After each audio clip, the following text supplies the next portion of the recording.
Hello friends, কেমন আছেন সবাই? আশা করছি সবাই ভালো আছেন, আমিও ভালো আছি। চলে এলাম ছোট্ট একটা ব্লগ ভিডিও নিয়ে। তো চলুন কথা না বাড়িয়ে ব্লগটা শুরু করা যাক। সকালের খাওয়া দাওয়া শেষ, মিস্ত্রিরাও চলে আসছে, এখন দুপুরের জন্য রান্না বান্না করা হবে।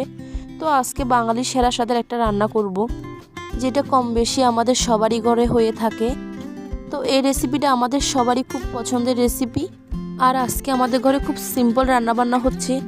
এই সিম্পল রান্নাবান্নাগুলোই কিন্তু সবচাইতে মজার খাবার। তো শেষে দেখাবো সিম্পল রান্নাবান্নাগুলোর মধ্যে আর দুটো রান্না কী ছিল। এই তো আমি মাছগুলোকে ছোট ছোট করে কেটে ভেজে নিচ্ছি। মাছগুলো ভাজা হয়ে গেছে, এবার এগুলো তুলে নিচ্ছি, বাকিগুলো ভেজে নেব। আর এটা কী মাছ তোমরা একটু বলো তো, আমি কিন্তু বলবো না এটা কী মাছ ছিল। তো এখন বলি, আমি মাছগুলো ভাজার পর ক্যামেরাটা অন করতে ভুলে গেছিলাম। তো আমি অফ ক্যামেরায় এখানে রসুন কুচি, পেঁয়াজ কুচি, টমেটো আর কাঁচামরিচ, একটু আদাও দিয়েছিলাম। থাম্বনেলের জন্য ছবি তুলতে গিয়ে দেখি আমার এখানে ক্যামেরাটাই অফ। তো এ হচ্ছে ব্যাপার। তো আমি জানি, তো আমার প্রিয় বন্ধুরা তোমরা সকলেই জানো এই রান্নাটা কীভাবে করতে হয়, তো আমি আর বেশি কিছু বলছি না। এই তো এবার যা যা উপকরণ লাগবে, আমি লবণ, হলুদ, মরিচ দিয়ে আমি আর কিছুক্ষণ কষিয়ে নেব।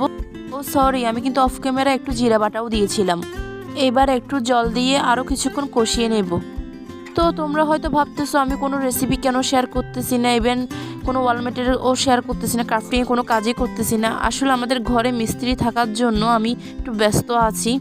আসলে ক্রাফটিংয়ের কথা বলি, ওগুলো কাজগুলো করতে অনেক সময় লাগে, তো আমি সময়টাই পাচ্ছি না। এই তো মশলাটা কষানো হয়ে গেছে, এখন ভেজে রাখা মাছগুলো দিয়ে দিলাম। এখন ঝোলের জন্য জল দিয়ে দিলাম। তো ফ্রেন্ডস, তোমরা যারা যারা আমার ভিডিওটা এখনও পর্যন্ত দেখতেছো, আমার পাশে রয়েছো, তোমাদেরকে অনেক অনেক ধন্যবাদ। ভালো লাগলে প্লিজ সাবস্ক্রাইব করো, আর এখনও যদি লাইক দিয়ে না থাকো তাহলে একটা লাইক দিয়ে দাও। এই তো বলক চলে আসছে, এবার একটু গরম মশলা দিলাম। আর দেখো মাটির চুলায় রান্না করতেছি, কি পরিমাণ ধোয়া হচ্ছে। তো বর্তমান বাজারে গ্যাসের যে পরিমাণ দাম বেড়েছে, আমাদের মতো মধ্যবিত্ত পরিবারের পক্ষে সম্ভব না সবসময় গ্যাসে রান্না করা। তার জন্য ইদানিং মাটির চুলায় বেশি রান্না হয়। এই তো আমার মাছের অনিয়নটা হয়ে গেছে, একটু ধনেপাতা দিয়ে এবার নামিয়ে নিচ্ছি। দেখুন দেখতে কীরকম লাগতেছে, আমার কিন্তু খুব ভালোই লাগছিল আর খেতেও অনেক মজা লাগছিল। আর এই যে বললাম সিম্পল দুটো রান্না, এই যে পাতলা ডাল আর তেলে ভাজা আলু ভর্তা। এই তো এখানেই শেষ, টাটা।